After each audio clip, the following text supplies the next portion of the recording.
Is it counting down? Yes. Okay, I should be live. Just going to have a quick look on the computer to get you up here. That's last time. Come on. Should be on the right page. Why is it not showing?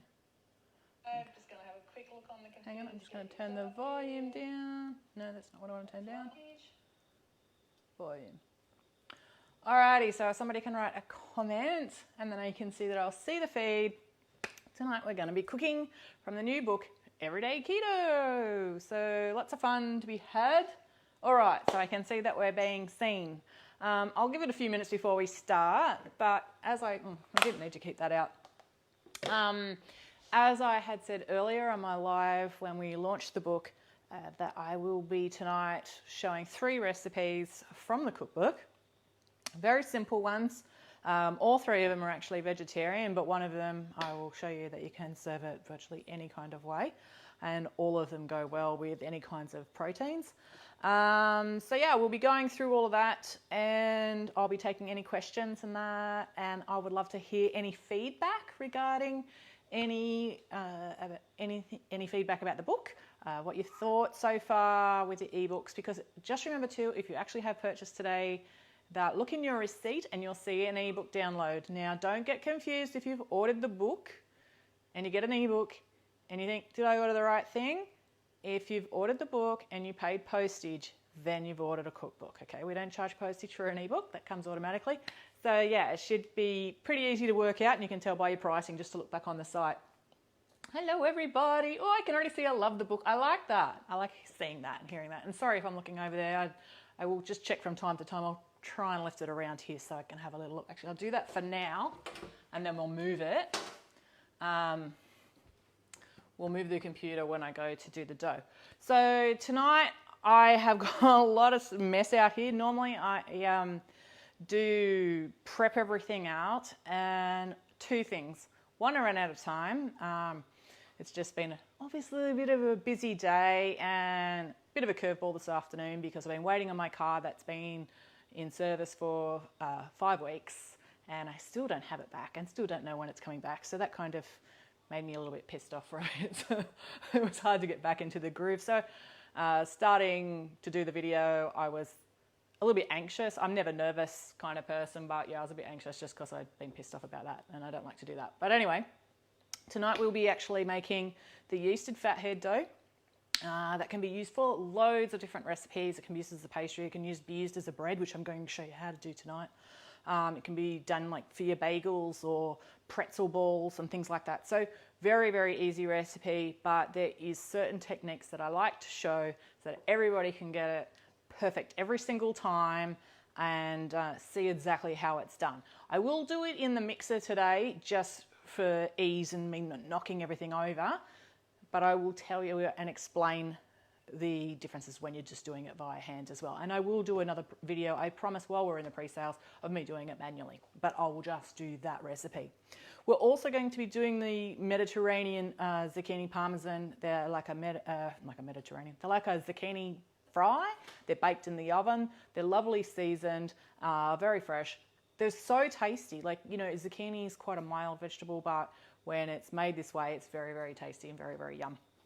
And as I keep banging on about it, and it's got such a pretty picture. I mean, it would have made the cover of the book if everybody had known that the pretty picture was really tasty as well, is the blackberry and cucumber salad. It's amazing. It's so easy to make. We'll make that probably last or in the middle of everything. But yeah, they're all really, really easy recipes. And I think we might get started at least on the dough, because I was going to give it a little bit of time to rest before I bake it. Normally I would cover it with a silicone mat and leave it for an hour before I bake it. And normally if I was going to do a video just on showing you how to do this, I would have already pre-done one and actually had it resting for an hour before I came back. But we didn't have that luxury today. So what I'm going to do is I'm going to get my yeast starter on straight away. And I got really smart this afternoon myself, just trying to think of ways to do it. Ways to save on plastic. Now, a lot of people have like plastic containers, like Tupperware containers or whatever in their pantries and that at home. So I thought, rather than, I say about wastage, and I'm just about to turn my hot water on because it's probably freezing cold. I'm just going to let that run for a second. You should be able to hear me well too, because I've got a little microphone on, so I'm hoping that over everything today, everybody can hear me loud and clear. Now let's just go through while that tap's running too. If you cannot hear me loud and clear, and you have your device setting turned up very loud, then turn up the volume of Facebook, because there is a volume within your Facebook app or on your screen, as well as your device. So that makes a difference in your volume. But I've actually got a microphone on me today that's going straight to my phone that's up in front. So you should be able to hear me loud and clear. So one of the things, I've got a quarter of a teaspoon there. This is a teaspoon, half a teaspoon.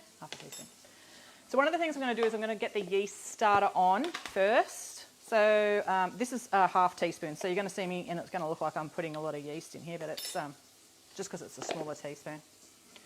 So I'm putting in, there we go, instant yeast. Hang on, I don't think that was warm enough still. Yeah, a little bit longer. I had a question earlier in the week regarding the low carb loaf, and somebody had used brewer's yeast. It is different. So get the instant yeast that you just get from the supermarket. I'm now putting in inulin to activate the yeast. A lot of you that have seen any of my videos before, that is perfect, or read the notes in the recipes, know that sugar alcohols do not activate the yeast. You do, for a keto sweetener of kind that you can use for this, inulin is perfect. There is, like, the sugar alcohols won't work, so otherwise you'll have to use honey or sugar, which for some of you, you'll probably have that in the house because you've got kids, and you can just use that instead. So I'm just going to add in my water. And so what I was saying is about the Tupperware is I'm just going to stick it in this little container, and rather than waste a little bit of cling film each time I go to do yeast starters and things like that, you know, you try and be eco-friendly. I'm just going to put it in a little Tupperware container, put a lid on it. So if I do that, that's going to be nice and warm because it's with the warm water. And that's when I said, like, normally I would just have a bucket underneath my sink so then I can just like water my plants or my little micro herbs and things like that. But that's going to start the activations because it's going to keep the warmth in there. So that was just something that I came up with today while I was looking for things to put my yeast in while I was there, rather than using plastic. I'm like, oh, I'll just use a Tupperware container. Okay, so I've got that in there. Now what I'm going to do is, if you're making this at home with me, is anybody cooking along with us today? Susan, I will get your ebook to you too tonight. So if you were doing this in the microwave, you're just going to put your cheese and your cream cheese into the microwave, only those two ingredients, and you're going to nuke it depending on your wattage of microwave. Now I use the KitchenAid Bake Assist. It has a scalable wattage, but I always just do mine at 750, which is the max wattage. I think it is the max. Anyway, it's max when I flick on menu or whatever it is, the first button. So I do mine for 2 minutes on 750 watts. So you can do it in like 30-second increments after, or 1 minute, just so that your cheese is beautifully melted. That's what you want. So I'm going to pop in my cheese and cream cheese into the thermi. Now you might be able to see in the screen, oh, you can. I have another new thermal cooker. I was lucky enough to I'll get Dave to put the link on to a unboxing that we did of it. Very fun, unboxing something that you don't really know too much about yet. But I was lucky enough to receive the Magimix Cook Expert, which is a thermal cooker and food processor all in one. And I will be having a lot of fun with that over the next couple of months, playing with it and working it all out and making some amazing dishes in it too. So we're going to have a few options. So as you can see, I've got a couple of thermis and the Magimix here. So I'm just going to chop that for about 15 seconds, speed 5. And let's just check and see how loud my voice comes across now. Can you still hear me really loudly? I hope so. Because the microphone is right underneath my voice, and I can throw my voice into another street, I'm sure of it. Okay, and then I'm going to heat that one for 3 minutes. I think this is about right. 3 minutes, 90 degrees. I'm just going to put it on for speed 2. Doesn't really matter on the thermi. But like I said, that would be in your microwave, and you're just checking it, and you're going to make sure it turns into a nice, cheesy, gooey, soft, silky mix. And like I said, I will show you this manually as well, but just not tonight. Then what we're going to do is when that has melted, this one's just going to take 3 minutes in the Thermomix because it's not like the microwave, it doesn't just go from 0 to that temperature straight away. It's got to build up to the temperature to melt the cheese. We're going to add, this is, like I said, this is the secrets of the best. Best. Doesn't matter if you're making my recipe or anybody else's. Ignore their method. It's the same ingredients, same similar ingredients. You're going to add your egg and you're going to add your baking powder. Now, I keep banging on about it all the time, and there is multiple brands that you can get. This is just a really good one for value for money. At 400 grams, it's roughly around about $9 to $10. So great value, but it is gluten-free and aluminium-free and double acting. So it reacts for the rise on wet and then in heat. So for gluten-free baking, as what we're doing, you need all the help you can get. So for us, we're adding yeast and we're adding baking powder, so that's going to give us more rise. So today the dough that I'm going to do it into a Persian style flatbread. That you could add anything to this. This could be without calling it a focaccia because it's far from a focaccia or a pita bread. You could still add those kind of toppings like your marinated mushrooms, roasted capsicums that you even fresh roast, like blister in the oven or over your gas stove or over your grill, and peel off your skins and then add the capsicums on there. It can even be used for like those pretty breads that everybody's doing at the moment, making trees out of green onion and red onion and all of those sort of things. So we're going to add those 2 ingredients in next, and then we will add our dry ingredients, and then I'll show you how to knead it, because even the same way that I actually mix in the bowl or in a blender, a Thermomix, no, it's not a blender, it's a food processor, is relatively the same. You're going to mix it to become the dough before you turn it out onto the silicone mat or your bench top. You can do it on your bench top, that's fine, as long as it's clean. But yeah, just make sure that if you're doing it in your, like I've got one of these beautiful bowls here, but like if you're doing it in like a Pyrex bowl, glass bowl, whatever, keep using, and I always say, like even on our website recipes, use a lot of stirring action, really work it with a really good strong spatula. Like these are really good strong ones that I get. They're a sort of a spoon style spatula. I think I got that from Everton. And it's Zeal brand. I know there's lots of different brands in that as well. Okay, so we can see that in our Thermi it's very nice and melted. Now what I'm going to do is I'm going to crack in my egg. So it's just 1 egg into this one. Room temperature eggs always. Why room temperature egg? Ever made a keto bread and it tastes eggy? Well, that's the reason why. You more than likely had one cold from the fridge, and that's what makes it taste so bad. There should be a teaspoon. I don't know where my teaspoon is. So now I'm going to use 1/4 of a teaspoon. So if you think this is like excessive, it's only 1 teaspoon that I'm actually adding in. So 4/4 teaspoons of baking powder. And then I'm just going to mix that for 15 seconds, speed 3. And when I work out this Maggi mix, I'll be able to put in the methods for those as well, because it's just a different speed. But I love the versatility of that machine and that as well too. So it's going to be very exciting. So I'll show you what this looks like, and it's the same when you do it in the microwave. So you would add the egg, bring it out of the microwave, add the egg, add the baking powder, mix it, and then, God help me, it worked.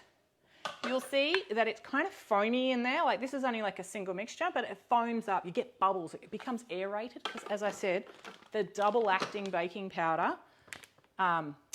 reacts immediately with the egg because it's the wet part. So we've talked about it before, but Mackenzie's, I never remember it, McCormick's, whatever the one is that's from the supermarket, it may be double acting, but it's bitter tasting. So not a good one for our keto baking because you get the taste of it, where this one has no flavour. So we've mixed that. Now what I'm going to do is I'm going to find my yeast mixture, because I always tend to forget that if I don't put it back where it was. Okay. So this is even in that time frame. And my yeast is just fluff. It's no liquid, no water. So if you are using a yeast in any of like my bagel doughs, any of my fathead at all pizza thing, and it can't be turned upside down or it's still wet. So like, see that? It's just like a fluff. That is what you want. It didn't work. It didn't activate. You had too much water or you haven't left it too long. And as you can see, that was no time at all. I don't know. Was it 5 minutes? Possibly. So I'll just add that in. And I'm going to add, here I've just got 75 grams of almond meal. So I use a blanched almond meal. You can use just freshly ground almonds or almond flour if you like. Just a little bit in there. And that 1/4 teaspoon that I had here was actually for 1/4 teaspoon of xanthan gum. Trust me, it won't make it slimy. You will not taste that on the mouthfeel at all. So that's fine. Now at this stage, if you're doing a sweet pastry, you can add sweetener and vanilla or zest. So you could make like a really like a sweet crostata, a sweet Danish, a sweet Pop-Tart, whatever you wish. You could add those into it now. Or you can also add seasonings. I've got some seasonings around here. I might actually add a little pinch of Aleppo pepper. So you can just add the Italian seasoning that's in the book, or the Mediterranean seasoning, which I've actually got hidden underneath one of these recipes here. Can go in there. And then I'm going to just mix that for 30 seconds, roughly, speed 5. Then I'm going to put it on the dough setting. Pretty soon. Okay, move all of these out of the way. Done, done, done, done, done. What am I making, Nikki? I'm going to be making a flat Persian style bread, but out of the cookbook. It is the yeasted fathead dough, which is on page 71 of the cookbook in the basics section. That can be used for multiple recipes. So this is just showing you how versatile it is. And I'm going to put that on 2 minutes. Now, so as you can see, it's just turned into a paste. But now I'm just going to knead it. So if you were doing this in the bowl, instead of, when I say like kneading it like that, you're going to be like stirring it, like I said, with a firm spatula until it becomes a dough in the bowl. You're not going to pop it out while it's only half mixed and then try and mix a dough with your hands.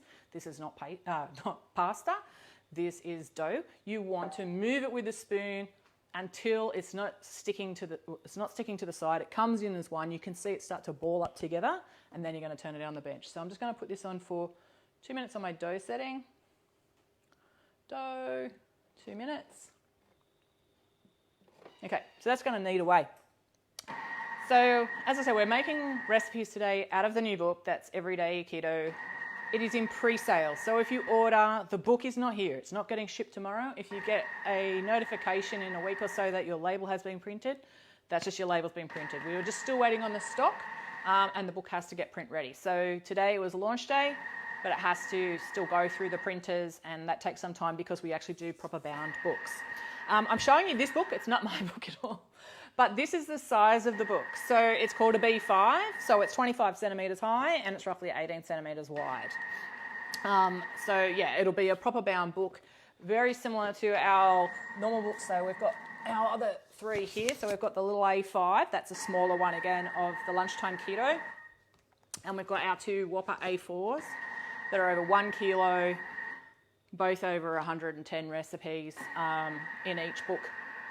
And yeah, it's a smaller book so that it makes it more affordable for everybody, postage-wise and cost-wise. So it's a lot lower price point, and yeah, it'll be here soon. But the covers are a very thick cover that you can see over 350 GSM for anyone knowing all that sort of stuff, and 170 GSM pages. And they're a high gloss page. I'll just show you this book. A high gloss page that is easily kept clean. So this is like my working copy. But yeah, you can see every recipe has, or the main recipes all have pictures. Some in the basic section, they transfer back. So like, say the artisan sesame wafers, they're pictured with a dip in the book, or the fathead pastry is used in the cover shot, say for instance. So that's what our books are like anyway. But yeah, this is the new size of the book. So as you can see, it's like, about a foot a bit bigger than a foot in height, and nearly the same width as the A4, but just slightly shorter. So our dough is done. Now I'm just going to move this screen over to here. And I was going to use this spatula, I think. So if you're doing this in the Thermomix, you'll see it does stick in there. So what I do is I take that off and I just push that little one out. That gets the blade and the bulk of it out, and then I just use a really good, again, a nice firm spatula to get in there and get all the remaining dough out.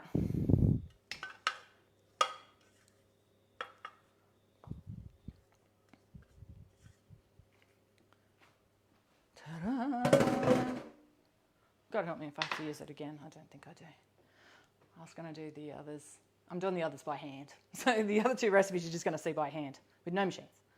So yeah, like one of the things with this book is it is about fast and easy cooking. So this dough I'm even showing you now, this can be made ahead of time. Even speaking of which,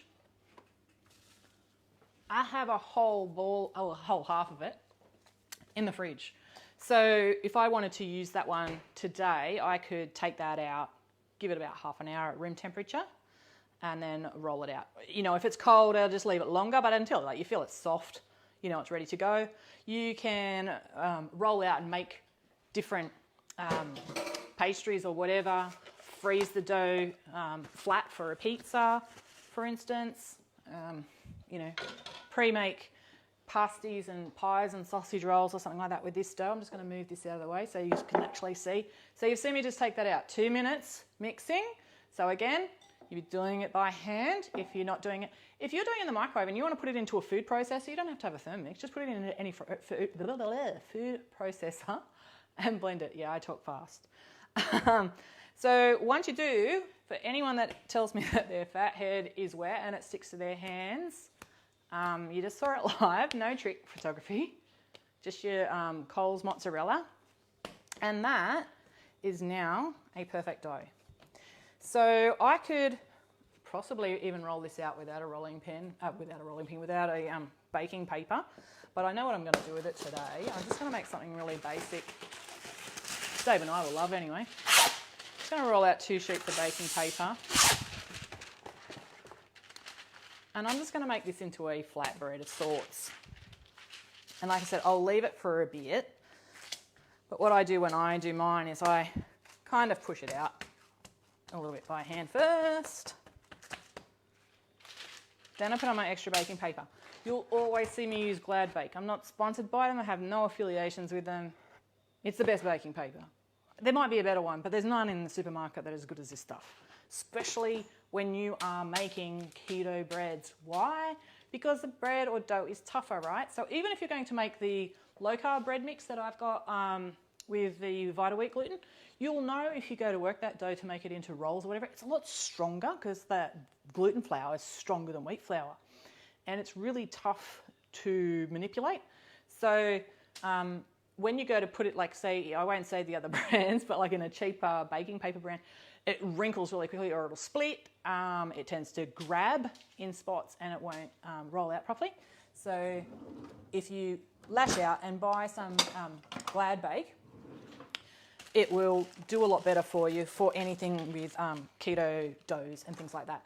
Now, in saying that, when I just said about cost, you'll see even later when I go to do the zucchini, I've even got underneath the tray for the zucchini another sheet of baking paper that I'd use for, I don't know, I think shortbread.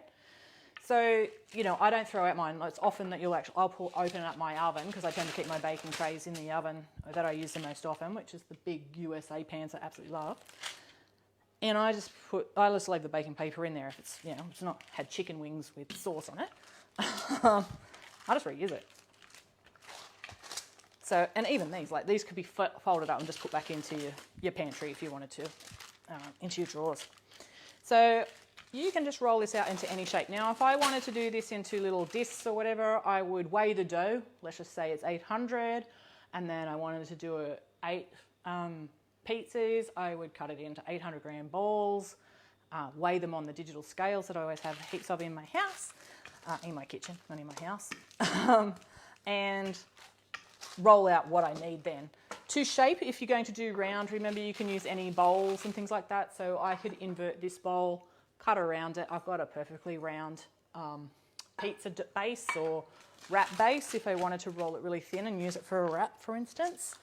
But yeah, I find like, you know, this quite versatile doing it this way. So all I've done is I've just done a rough shape. So this is not a huge amount of dough because it's only got 75 grams of almond meal in it and 125 of cheese.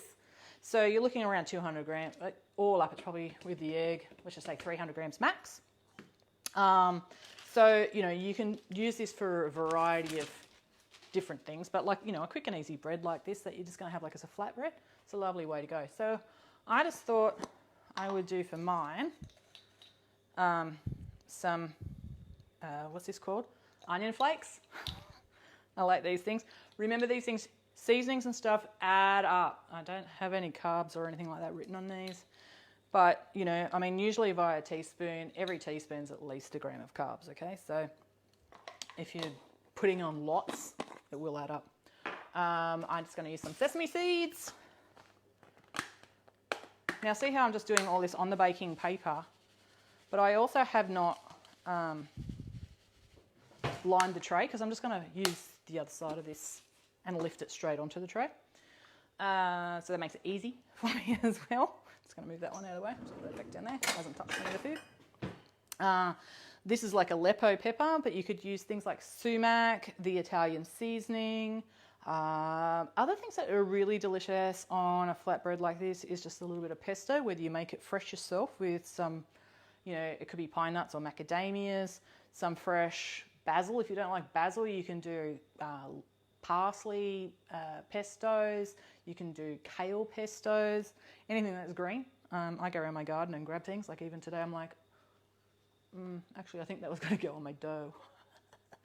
I was going to mix that in the dough, but that's out of my garden because I put my green onion bottoms in the pots outside and just grab them. But anyway, we can put some of that on the top as well. I've got some fresh rosemary here now that I remember these things, but I think I just put them in the wrong spot and that's why I've forgotten them. So we'll just cut up this little bit of spring onion. It's not very often you get to see me on the knives, hey? I usually do pre-chop. I'll have a little look at your questions in a second when I just cover this one up and put it to the side. And before we go on to our zucchini chips, because they're really easy. Like the other two recipes will take me less time than this one took just to get to this point. So we'll have plenty of time to have a chat. But if you've got any questions about the book, if you bought it, haven't bought it, want to know anything, let me know. So yeah, I'm just going to put whatever I want on this. But like I said, you could do anything. Like, and see, even with these, if I wanted to do this, move that out of the way again. You can see me, right? Yep. If I wanted to do this as a scroll, I would just use my paper and start to roll. So you can see how that's already rolling, so easy. And then you just cut it. So, you know, we could do it in pinwheels or something like that if we wanted to. I was just thinking like this. Actually, it would have been really good if I had my little pock marker thing for crackers and stuff like that on it. Now, I did have a little bit of rosemary somewhere. There it is. Fresh rosemary from the garden. So we'll add a little bit of that as well. Now, the other thing that I've got, you guys can't buy this, but I've got to show you because I love it. And I'm like screaming for some Aussie suppliers to pick this stuff up. You may have seen a little story that I put on Instagram the other day. This is like from Port Kingwood. So I'm going to do these and I'm either going to use, so these are 4 seasonings. They're from the States. Unfortunately, we don't have anyone in Australia stocking it yet. And I don't think you can buy it from anyone that I know of, even on Amazon. But they have smoky jalapeno and cheese seasoning, onion and sour cream seasoning, pink salt and vinegar, like salt and vinegar chips, bang on. And this one is like my favourite seasoning possibly ever. It's called dill pickle seasoning, made with dehydrated dill pickles. Oh my God. So I'm going to do these, even though I've done those other seasonings on it, I'm going to sprinkle some of those on it when it's cooked and eat it. But I'm not showing that to sell them because I don't think you can buy them. But, you know, if we get an Australian supplier and you ever see them, buy them. They're amazing. but I'm going to stick that on. But you can use any seasonings that you want. So in saying that, like, you know, if you've got even some of our seasonings at home, you know, the Mediterranean, the everything, but the bagel seasoning, it's a bit twig, I think. The lighting in here is atrocious. So I had some like brown stuff going up against the board here. So yeah, I'll just sprinkle some of those on after it's baked, as much or as little as I like. You could add extra things like parmesan or whatever on here, some goat's cheese, Persian feta would be beautiful. Of course, it could be like a simple pizza. Like one of the things that I loved pre-keto and I made a lot of, because if you didn't know, I actually did make a lot of breads and doughs, is what I used to call a blind pizza. So I used to make basically a pizza without any passata or tomato sauce or anything like that on it, sugo or whatever. And I used to just like sprinkle a little, like, and I used to actually do a macadamia and kale pesto. That's when I was saying that. I'd put that on it, some chili flakes, and I'd eat it with like guacamole or whatever. And that's how I'd eat it, just like cut it up in strips. And this is the same sort of thing. So I'm going to like possibly have this one with a bit of seasoning. But you know, we've got some beautiful shepherd's avocado. So see how I just quick and easily can pick that up, put it over there onto my baking tray, use the one sheet of the same baking paper that I'd already used. I'm just going to pop my silicone mat over the top and I'm going to leave that just there for a little bit. And then we'll pop it in the oven because it will probably take, on that sort of size, for probably 15, 20 minutes. So I'll have a quick look at the messages first and then we'll go and we'll put our zucchini chips in first because, oh yeah, I didn't think that I got to bake two things. That was a bit dumb. Anyway, so let's have a little look and see if anyone's had any questions. Cannot wait to try some of the recipes from the book. That's awesome. Love the book. I'll move this over here so you're not seeing the side of my head. Hi, lovely. Bought the bundle and have a look through Everyday Keto. Loved what I saw. So that's awesome. Thanks, Robin. Susan, as I said, I'm going to be sending you your book. For those who don't know, Susan won every hard copy book that we're actually doing for a year when we release Keto Loco. Lucy says you can hear me loud and clear. So does Deborah. Unboxing the Magimix, so you can watch that later on YouTube. Dave's edited it in that format, quite funny. But yeah, we unpacked the new Magimix, and like I said, it's food processor, thermal cooker. Yeah, so it's actually like got the full food processor attachments, like clear bowls and stuff like that you can put on, so you can grate. And I've even got a spiralizer attachment in that as well too. So for anyone that's been thinking about getting any thermal cookers and stuff, you'll see some different videos pop up from time to time over the next couple of months as I'm playing around with the new machine and just seeing how it works to incorporate our recipes for, I'm trying to do it more general thermal instructions and that as well too, so that we can cover a few different machines so that everybody's happy. We're not just you know, making Thermomix recipes, etc. Does that make sense? Hi Helen, good morning from the UK. I actually saw you earlier saying I'll have to get it in the morning. So it's obviously morning now. And hello, Marcella, you're in Singapore. I guessed it last night. What is she making? Yes, I'm making the bread. And I ordered, can't wait to have it. And great rolling pin, thanks Lucy. Yeah, the rolling pin was of course made by Dave. And he has his over here because, as you know, he's the chief Mad Creations wrap roller. So he just made a new one the other day. So yeah, you'll see a few things around that he's made, my cutting boards and that as well too. So that's all a bit of fun. Video just not clear at present. Okay, so is anyone else having that problem? Or Henrietta, has it been clear throughout the other part?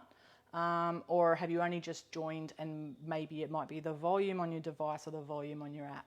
So as I said, like there is the volume within.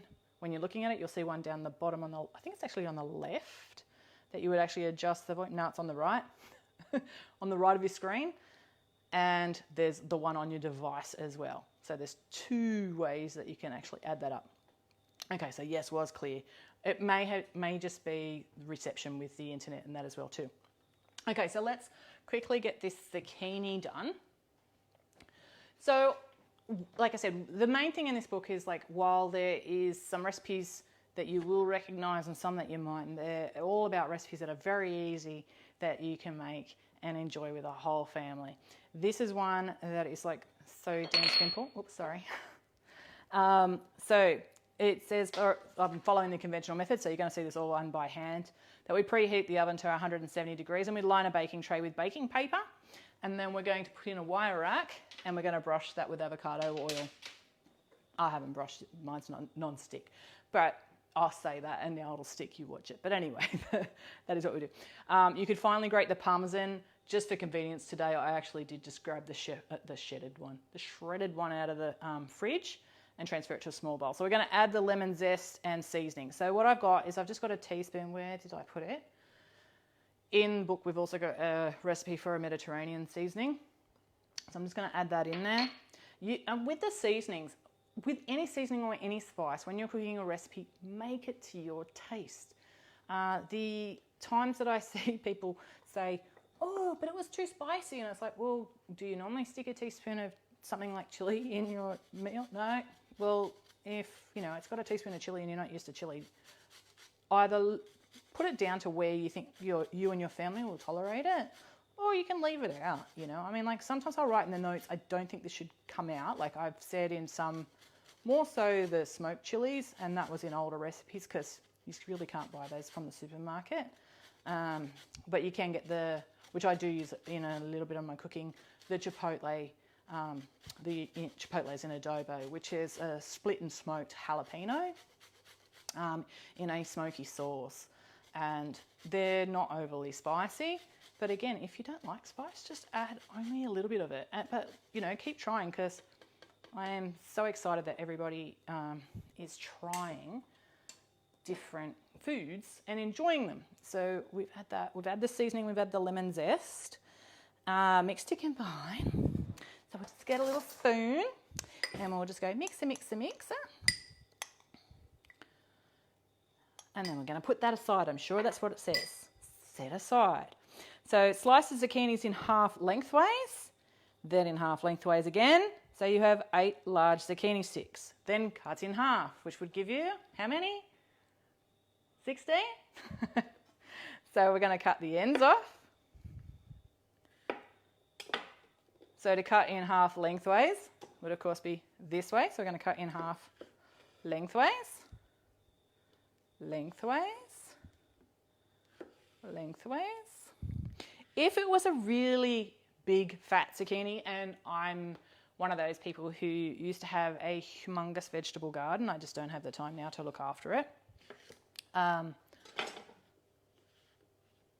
you get those really big zucchinis, cut it into wedges that you would like to eat the size of, right? So I've just cut all of those, and then I'm just going to cut that all in half. Okay, so I've got all of these. I'm just going to bring my tray over here. Now let's read the next instruction. Like I said, this has 5 steps, this recipe. So basically it's turn the oven on, get your baking tray ready, put the wire tray on top. Then we're going to grate the Parmesan, add the lemon zest and add the seasoning. The seasoning's already made, or if you don't like Mediterranean seasoning or the spices that are in that, use whatever you want. It could be Italian seasoning, it could be Mingle have some amazing seasonings already made up that have none of the junk in it. So, good keto ones that you can find in the supermarkets as well as your local low-carb suppliers and that online as well, your favourite ones that you use. We then slice the zucchinis as you saw and cut in half, and then we have the smaller chips. I know it's going to say something to the effect of put it over here. So the next step, step 4, place the zucchini skin side down, so not this way, which you can see like the skin up. We're going to have it this way, so all of the seasoning and all of the cheese is going to sit on that side. So we're going to put all that up like this, and we're going to put them nice and close to one another. Why do we put them nice and close to one another? So that when we go to season, the seasoning stays on them and doesn't all end up in the bottom of the tray. And what could I do with all the stuff that's left over in the bottom of the tray if I was making this and the bread today as a meal? I could bake these, right? And then I'd have the bread. What does leftover melted Parmesan do in the oven? It goes all crispy, right? So you'd have all that nice crispy bit with all the flavours in the bottom of it. You could throw that all over your bread as well, or even just sprinkle over the top of the zucchini. So I've put all that. So it says, place the zucchini skin side down onto the prepared wire rack. Brush with the avocado oil. Do I have... Oh, I do. That was good. And we might just grab one of my little bowls here. I get a lot of people asking me about these bowls. I got them from House. I just put oil in that one. I don't know what brand they are. I still don't know. They don't have a brand on the bottom of them. They were really cheap from house. So they're just really cute little bowls that I use for a lot of the photography for all the ingredients. So I use avocado oil. I use Grobe avocado oil. Yes, I am associated with them. And I love the oil. If you can see, I know our lighting is really crappy, but it's a lovely green color. It adds a beautiful flavor, and it's a versatile oil. If you don't have avocado oil, you can use your favorite oil. This is not something that's going to be affected by flavor, so as in over flavored. Like we've got our cake that's in the book and it has an oil in it. You wouldn't use avocado oil or extra virgin olive oil in the cake because it would taste like it. But this, if you like a really nice strong extra virgin olive oil or a garlic oil or a lemon oil, a chili oil, add whatever oil floats your boat. Or it could even be like some rendered fat. So some pork fat, lard, bacon fat that you've got. Well, now I better read the instructions. So I have just brushed the avocado oil and now I'm going to sprinkle this Parmesan seasoning over and cover each zucchini chip generously or liberally. So this might look like poo brown kind of cheese. That's a nice thing to say when you're making food, isn't it?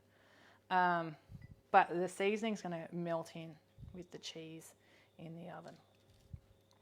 So our oven's on 170 degrees Celsius, and as I mentioned earlier today, the oven temperatures in the book, we do everything for conversions for the US customary and for metric. So for those of you who like things in cups and spoons, you've got that. For those of you who like it in grams, you've got that. For those of you who like it in mils, you can quickly check the back details in that as well, because I do have a quick guide as well as some notes on how to use those guides, because as I keep saying, not everything is the same. 1 cup of one thing is not the same as the other. So 1 cup of water, it does not weigh the same as 1 cup of powdered erythritol.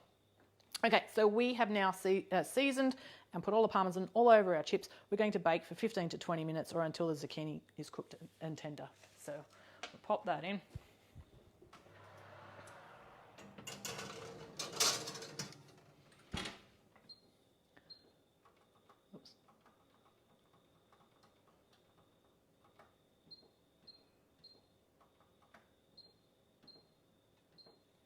And for the sake of getting things done quicker, I just turned up the temperature a little bit. So we might go a bit haywire there. Funny thing is I can say, oh yeah, I'm going to make that because it's simple, and then I just didn't even consider the baking time. Okay. So that is our zucchini chips. Have a quick look at your questions before I get on to our blackberry salad, which is so beautiful. So what have we got here? Video is still good, could drop in and out. Okay, so alrighty, sounds like everyone's got at least nice and clear for now. Your dough was amazing. I still get a sticky dough, but when I finally saw some Bob's Red Mill baking powder, I think it made the difference. That's when I said, like, the double acting, when it goes in with the eggs, it foams up. You will see, like, when you're doing it in a bowl from the microwave, it's not like, at first you've got like cheese that's like fondue. It's like cheesy cheese. When you add the egg and you add the baking powder, it just foams up and it becomes a froth, a foam. It's not a cheese anymore. It's just like a foam when you throw the dry ingredients onto the top, rather than everyone goes, melt the cheese, and then what does every recipe say? Add the rest of the ingredients. It doesn't say in any order. It doesn't say to mix the egg and the baking powder through first to create the foam that sucks up all of the dry ingredients once you put in there. And that's what I said, like, it's just totally different. And the double acting baking powder is so important as far as I'm concerned. So for where to get it, like I said, there is a lot of low carb suppliers. So if you're looking, like I said, Keto Eats and Elite are the two that I use. But there is also, like, a lot of the IGA Richies stores have the big ones. They actually have like large sections of gluten-free areas and keto areas and that as well within their little chain of not little chain of supermarkets, but independent, I guess. they have a lot. I've seen them in a couple of them at least. They have the Bob's Red Mill, but the other brand that is the Lotus brand, which is baking powder. So if you're looking at the Lotus brand or that one, I'm not sure of others. I know there is others, but I don't know their names because I don't use them. But yeah, if you find a double acting one, but I said like the one that's from the supermarket, that's the everyday one that we've used forever, even on its website says it states that it will taste bitter. So for keto cooking, we tend to use a higher amount, as in per serve of baking powder, because we don't have the oomph for wheat flour. So yeah, try and source that. Very important. So that's great to hear, Rachel, that made the difference. You're having a nice meal tonight, Dave. Yeah, so it's really good when we get stuff like this. So even in that dough, like I say, when you're making things like the fathead dough, you could be using up anything that's left over. So one of my recipes that's in the lunchtime keto book, actually it's here, I can even probably show you a picture, and I think Dave actually just put it on the page this week, is the pretzel bombs. So like I said, when pre-keto, I was big on bagels and pretzels. So I made a lot of the large pretzels, not the little snacky ones, but the really big pretzels. So I used to make garlic and cheese pretzels or pretzel bombs. So what is a pretzel bomb? A pretzel bomb is this. I don't know if you're going to be able to see it, but if you scroll down on the page, you'll be able to see them, that particular picture. So basically it is the dough, and then you fill it with whatever filling you want. So like if you just wanted to stick chunks of mozzarella cheese and some bacon and some jalapenos, and then you roll and enclose the dough around that ball of food, when you bake it and it comes out, you've got like a beautiful golden dough that you can, like I have, sprinkled just with the everything but the bagel seasoning. And then you have this gorgeous cheesiness inside. In that way, you could also do like cream cheese with cheese and bacon, or olives and tomato and capers or something like that. You could do a meatball. It could be a meatball wrapped in the dough and then baked. Also, this dough stands up to frying. If you fry it, it will become crispy. So we have a very old recipe on the website for Chico rolls, and there is a very old recipe. If you go into, not very old recipe, very old video from, I think it's 2017 of me even eating them, and it's on our Facebook page. So if you go into our videos on there and you just keep scrolling all the way to the very beginning, you'll find this video of me showing you, and you can hear the crunch of the dough after it's been fried. We've done dim sims and stuff like that in some of the recipes, and that with the same sort of dough. So I've pretty much been doing the same dough all this time, but I haven't made a hoo-ha about how it's made, because wasn't looking at what everyone else is doing, but I've seen everyone moaning about fatheads and stuff like that. And like I said, I honestly didn't eat much at all, if any, the traditional way, like in a pizza way or as a pastry, for the first year or so, because I just thought it was crap. But that was when I made it to how everyone else made it, and now I don't. I make it my own groove way, and we get a lot of comments saying that it is the best fathead recipe that everyone's found, and it's not really what's in it, it's more the fact of how it's actually made. What else do we have? Oh, the pretzel bombs, there you go. So Dave put the post up there so you can see that one. So I may as well at least make this dressing. Hopefully we can still get these things in. I could pop, I think I will. I'm going to pop the other oven tray into the oven, which I never bake anything double, but I will. I'm just going to add this bread in there so you can see it done.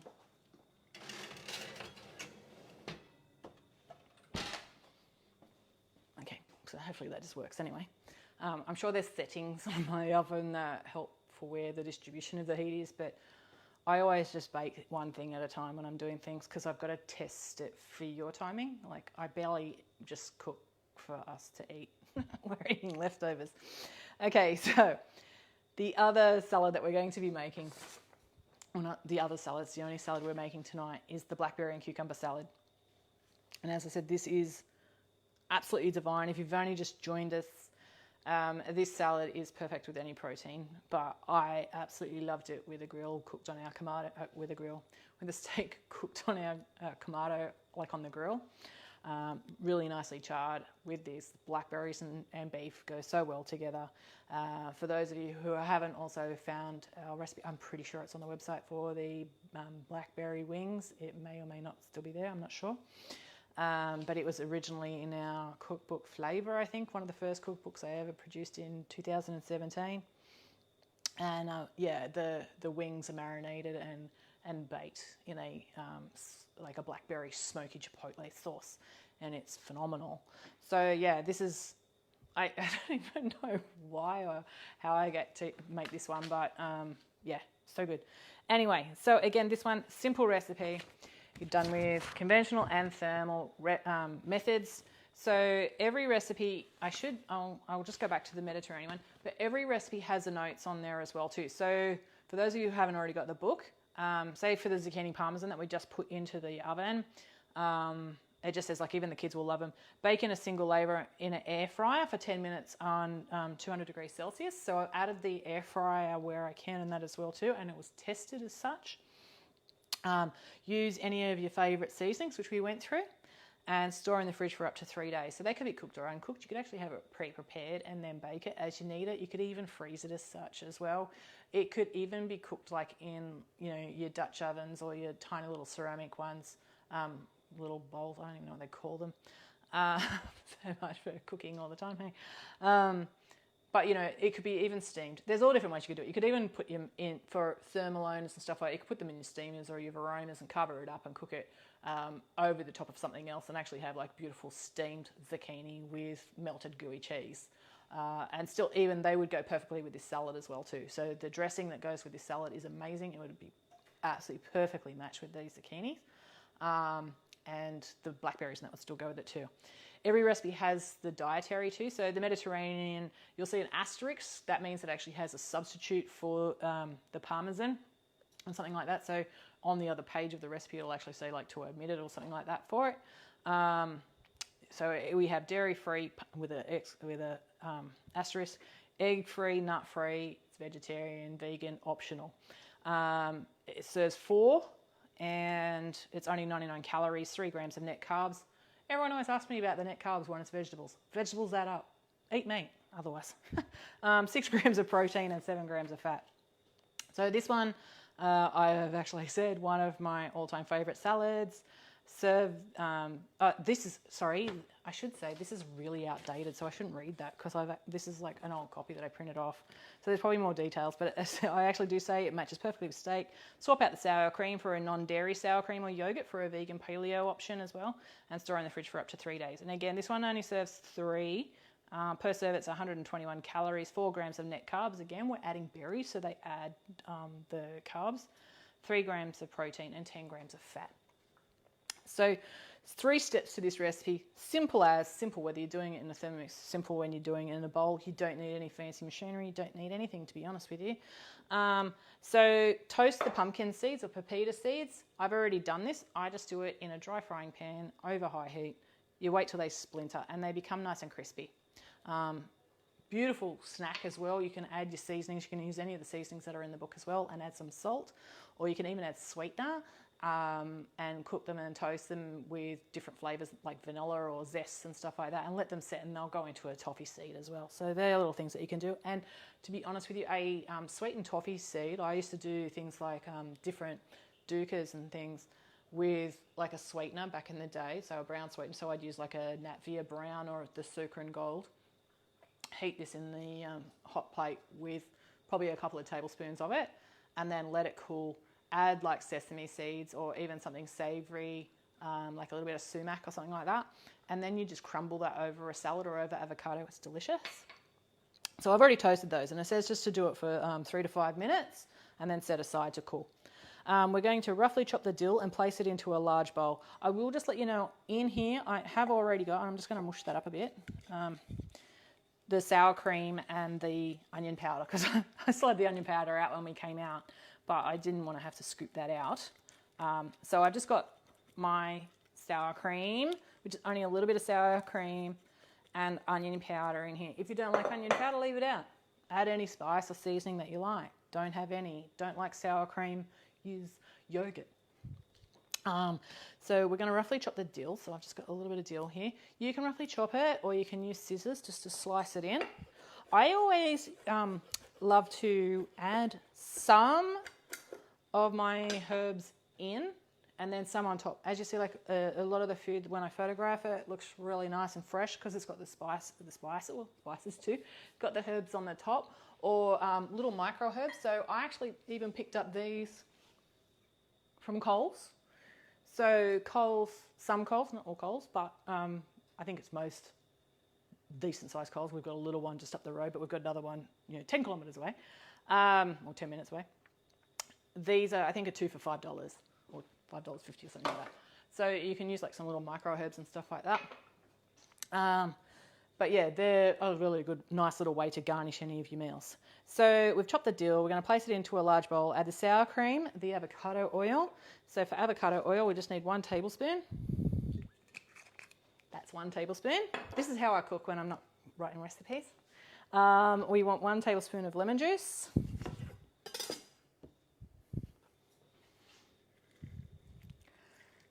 And then we've got half a teaspoon of the onion powder in there already, as I'd said. We're going to season that with salt and pepper. So you'll notice that in the book, this book, I've written salt flakes and black pepper on every recipe because I've had people go to make things with my recipes and they'll use pink Himalayan salt, which is much saltier. So if it has a high proportion of salt already, and even though most of mine do say season to taste, but you will notice that it's saltier salt. Or if you used iodized or a fine salt, definitely reduce it. It's just like a little pinch and then try it. Okay, so we've added that to our dressing. And so now rather than a thick sour cream, it's actually turning into a dressing. It becomes a lovely colour with the avocado oil in that as well too. So it's a nice light green with green bits in it. And of course it's like, you just think of all those flavours. So we've got beautiful dill, a little bit of onion, salt and pepper, lemon zest, lemon juice, sorry, there's no lemon zest, but lemon juice in there. It's just beautiful. So then we want a small cucumber. You can use any size cucumber, and if you're going to make more for somebody else, this is easy. Just add an extra tablespoon. We said like 2 tablespoons makes serving of 3. So if you add an extra 1, or you just say 1 and a bit person, then you're going to be doing fine. If you've got your own cucumbers and they're much bigger than this, then just meet it out because, again, it's not a high carb vegetable, but they do add up. So as you can see, I didn't peel all of my skin away. I absolutely love the skin on cucumber. And even for this, I would probably use that in something or if not eat it because I'm just weird that way. But you're going to cut this really thinly. And you could use a food processor if you wanted. But I'll just do this by hand just to show you that. And there's one huge chunk, but that's the one for the chef, right? I don't know if you can see that. My bread is puffing up really nicely too. So that was just on for 10 minutes. I'm going to add another 5. But the bread was only in there for, I think, 7. So where I had a thick one like that, I could slice it in half, or I could eat that one. But yeah, you want to cut this in. I like the little bits of green as well on the kiwi, because if you're going to entertain or you like your food to be really nice and pretty, it's going to be pretty with the extra green.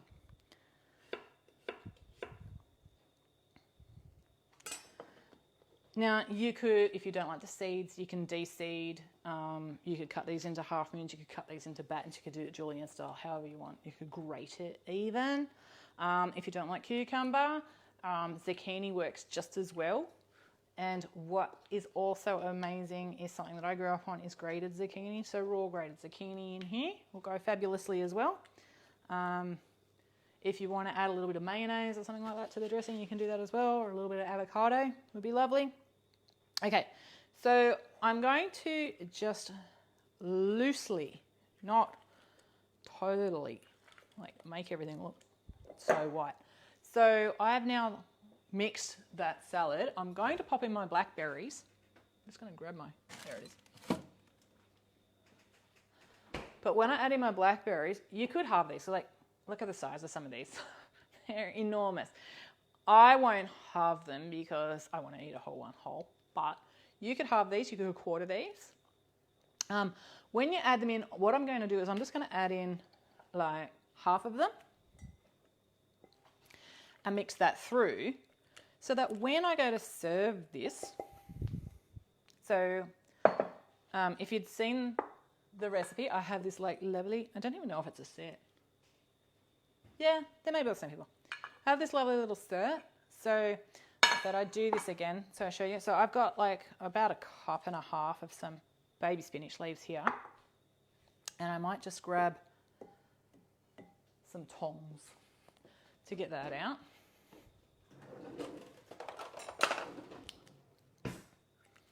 It's pretty good that every time I go to the drawer, the thing that I want's right on top. I need to go and get a lotto ticket because that doesn't normally happen.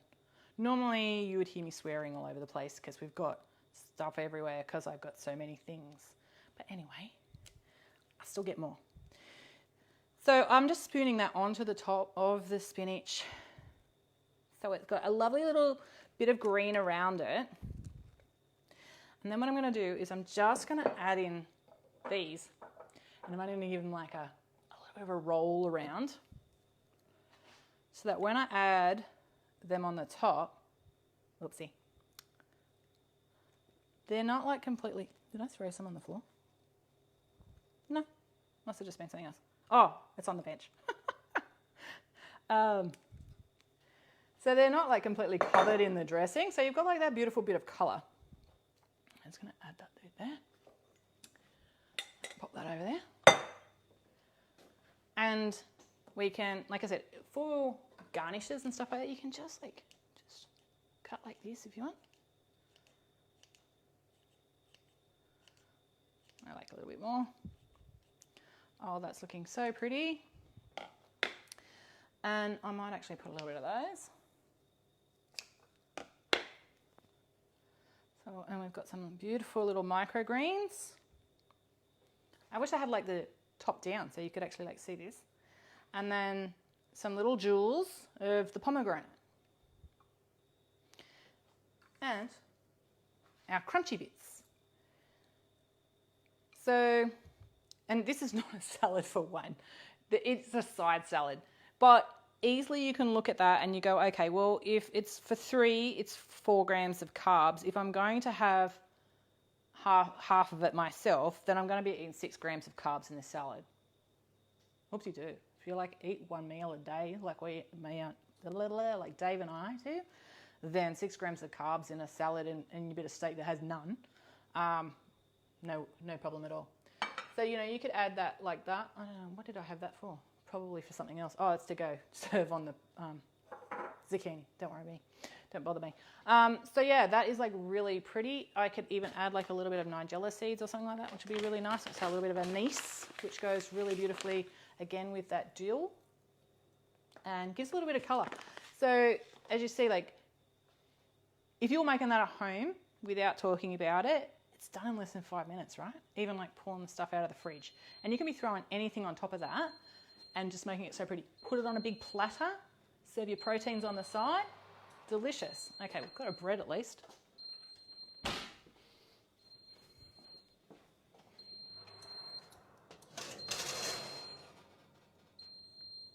So you can see our bread's all nice and puffy. And I'm just checking. Oh yeah, that is like perfect.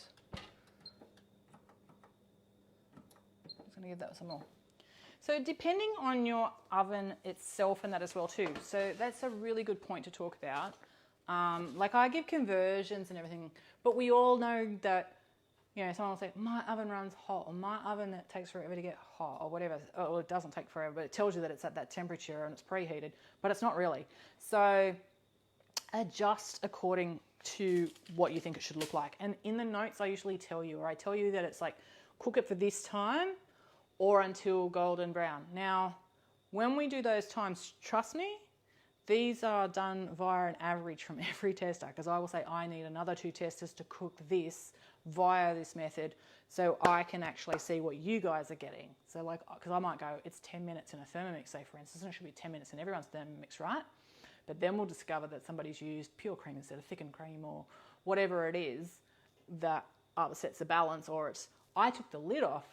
Well, I didn't say to take the lid off. So And that's another thing. If it doesn't say lid off, it means it's lid on, okay? Trust me. It doesn't matter. I don't care if you've made the same thing all the time with a lid off. Keep the lid on if I say lid on, because it'll turn out just perfect. So as you can see with this, oh my God, like this looks so amazing. See the back? It's all really nice and brown. So I said, like, if you were to throw, I've got some, I'm just going to do it anyway.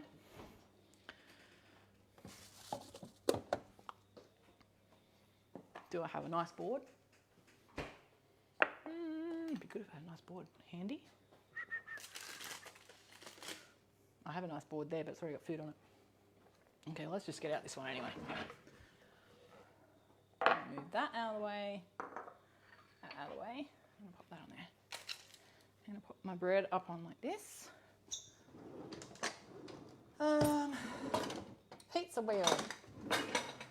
You got no idea. I've got like most of my tools over there, and this is actually here. So we're going to go one way, one way, one way, one way.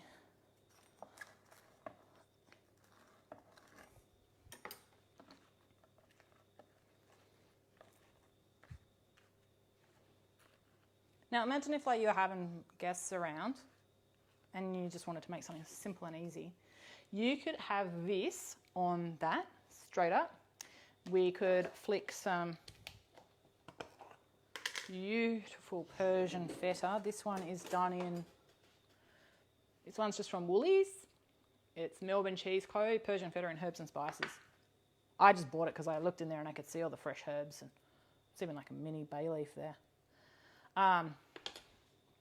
So I would just add little blobs of this on any part of here. Of course it's going to go off. Oh, I've got my fingers in feta. Da, da, da. Da, da, da.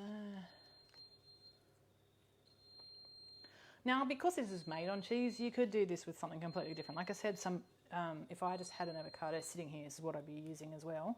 Some diced avocado, flicked over that,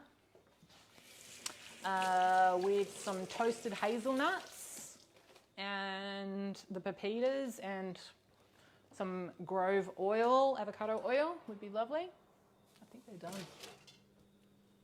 Yep. Okay. Serve these ones up as well.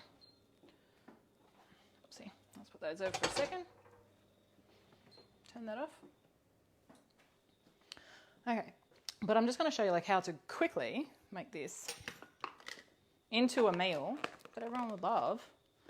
And I'm only going to even use what's here.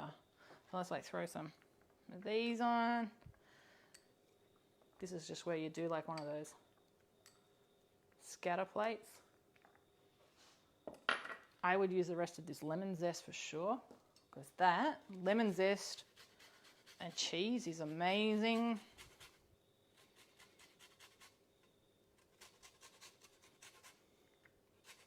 Fried capers. If you haven't tried them, and even if you hate capers, fry some in some oil. They'll pop and fling all around your kitchen probably, because they go crispy and they're like salty little peanut snacks. They're just like amazing. I am going to go out there with this. No, not that one. I want this one. Sorry, you guys can't have this one. But any seasoning could go in here. I think I'd still do some of the... So this is the dill pickle one from Pork King. I'm going to do some of the Aleppo peppers, which you could use anything like smoked paprika.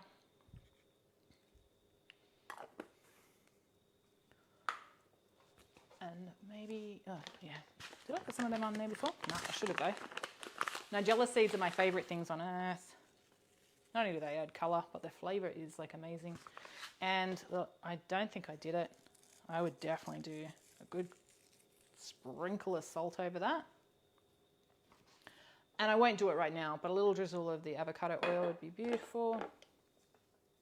Because if I throw it all over it now, it's going to be like floating in it by the time I go to eat any of it. Okay, so let's move those out of the way.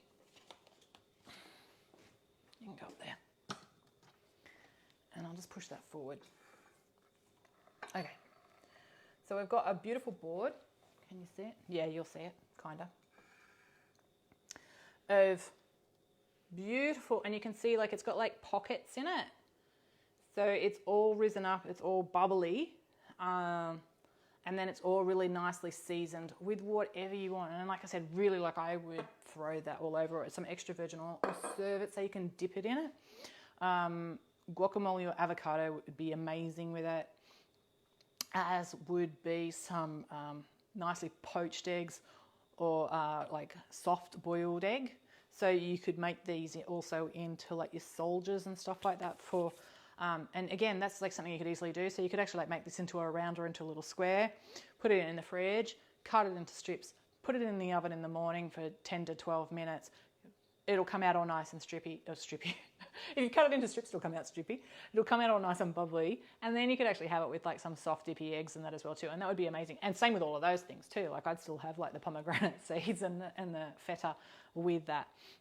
And again, so I would still use my baking paper again. There's nothing wrong with that piece of baking paper for baking. Okay, so can I touch that?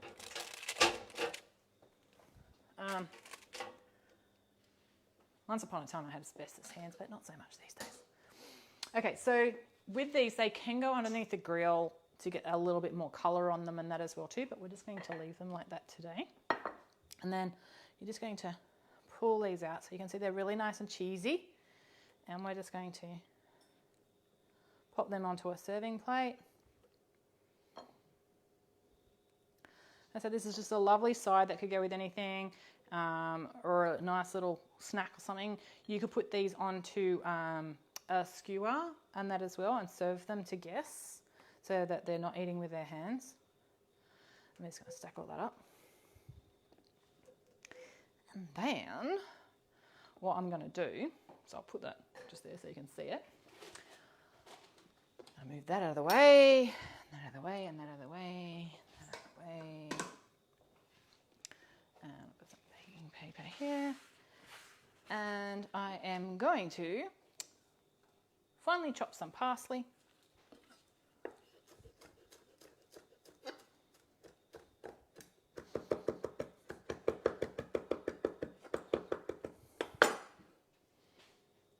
That over the top.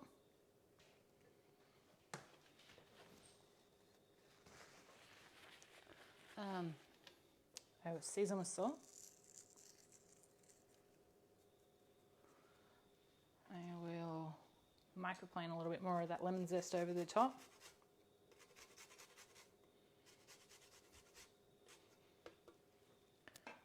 And I would give that a squeeze of lemon. So as it's squeezing everywhere else but on it, because I'm not doing it as I normally would, but anyway. So as you can see, like they're really simple recipes. This goes amazing, and do not underestimate the sweet and sour tomatoes. I'm gonna guess that people are gonna be eating sweet and sour tomatoes from everything from breakfast to dinner. They're so easy and they are amazing. And anyone that was like a pre-balsamic and tomato kind of person, there's no balsamic in it, will love it. Okay, so it's a perfect garnish, but you can use that for a dipping sauce to go with this as well. So yeah, so there's like, I've done this kind of bread before for another video last year, and it's really funny because like I did a whole vegetarian platter and I've done it again today. But like I said, again, you could do this, like you could throw over, you know how you can get like the chorizo sausages and stuff like that, the fresh ones from the supermarket, like in the sausage department. If you squeeze out the skin and bake them in a salted pan at high heat, they'll all go crispy and delicious. And then crumble all that mince, the chorizo mince, all over the top of that, and it will be amazing. So yeah, and again with like the soft poached eggs or soft dippy eggs with that as well. There you go, giving you another dish to have out of the book using that.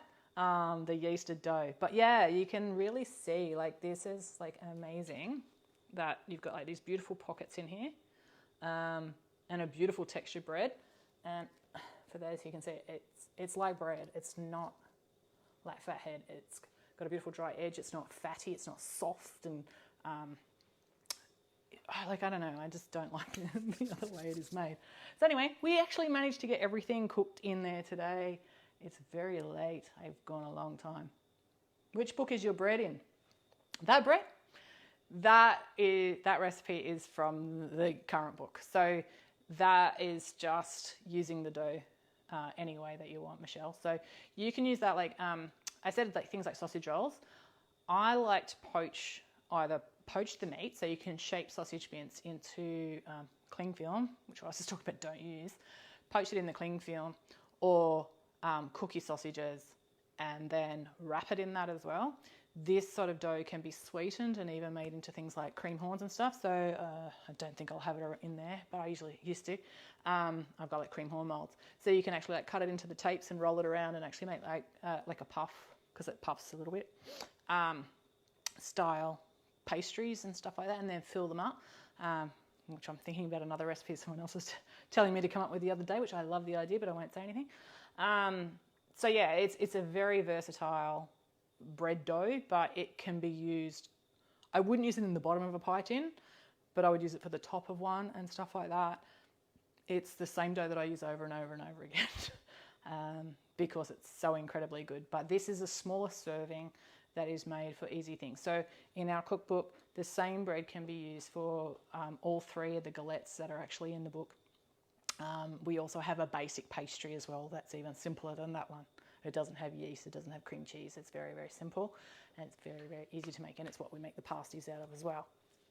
Like I said, you can see how simple that is, how beautiful that looks, and that was just with what I had on the counter. Imagine if you're throwing other things on it, even if you scattered that over, it would probably be stunning, and everyone will be like, ooh ah, and it's keto food. But that's when I said, I want you guys to have everyday food that is not keto food, but it's low carb. So anyway, what have we got? Any other questions? Because I've been on forever. But yeah, very excited. Our website hasn't crashed today. It's been busy, so thank you for everybody, because it's been quiet times for a while. But yeah, the new book, I'm really hoping that everybody's loving it, and we do have on who cooked it first on the main group. So I hope you will join us on that group. We're just about to hit 40,000 members. I have got so many sponsors, oh my God, that are going to contribute to big giveaways for the next 3 weeks. So you're going to be seeing some amazing products for everybody that buys our new book during the pre-sales. Will go into the drawers for these. There will be a post on our Instagram. I'll probably get that one out tomorrow evening for our first prize. And each prize will run over, I'll probably make it about 5 days or something. I haven't come up with those statistics yet or those details yet. But yes, we've been given lots of different products from, a lot of your low carb suppliers, great appliances and things like that, that can all be won. So that'll be in there during the time frame. The book is going to be given to the printers next week, so that it will be under production, with it being a perfect bound book, which perfect bound is like the hard spine. It does take a couple of weeks. So we'll be shipping, it will be early April, but I'm guessing it will be after Easter, because every time I do a book, there's always some sort of public holiday. I usually do it around Melbourne's Cup Day. So this time it's Easter. So obviously printers and binders and that will be closed over that time. So it will be already done before then, but the shipping and the drying period of it, or the whatever they call it, setting period, I don't know, will be during that time. So it'll get shipped after then. But as soon as it comes in, we'll start to ship the books. One of the things, hey babe, can you grab some of the aprons?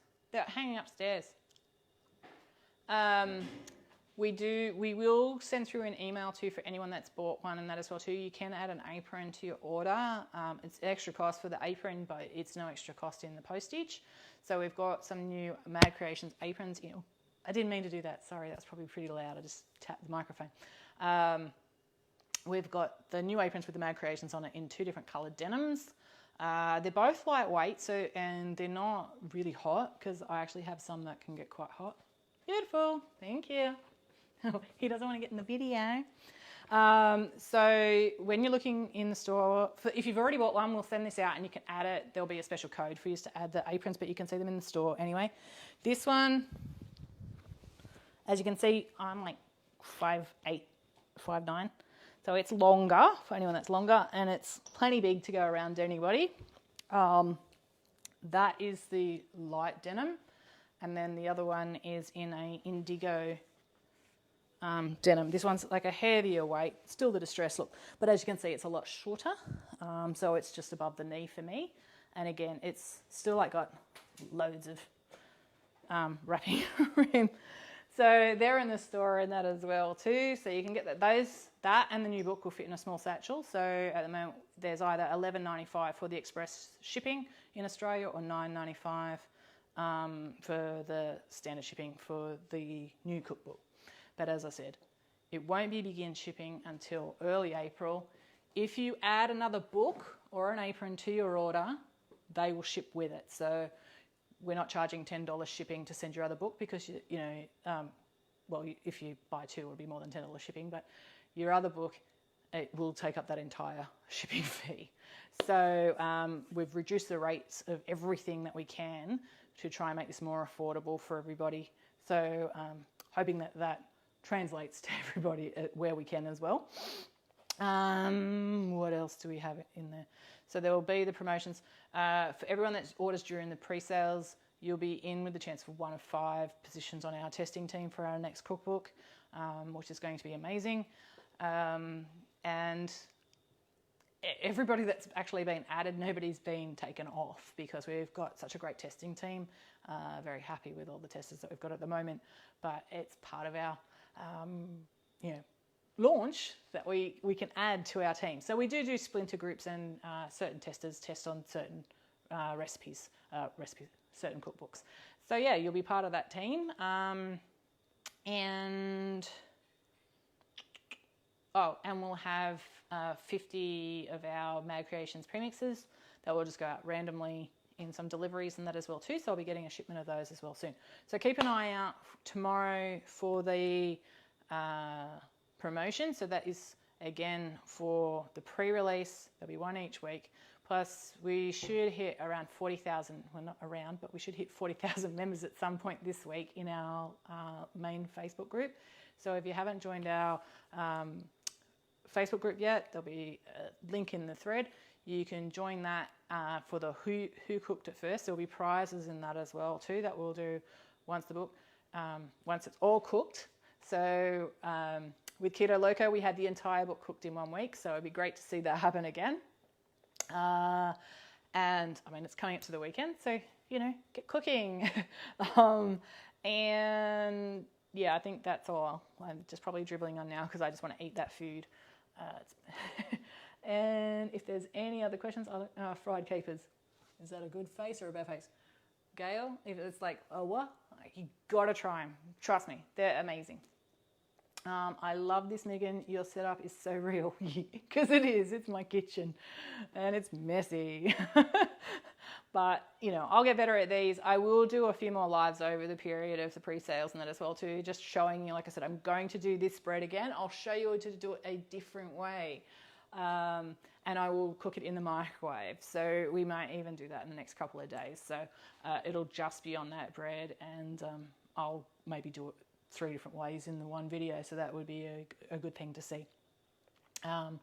But yeah, and again, these sort of things, like where you see this might be a bit pale at the moment, I would normally just pop my grill on and just pop it underneath there for a couple of minutes and that as well too, and that'll crisp it up as well.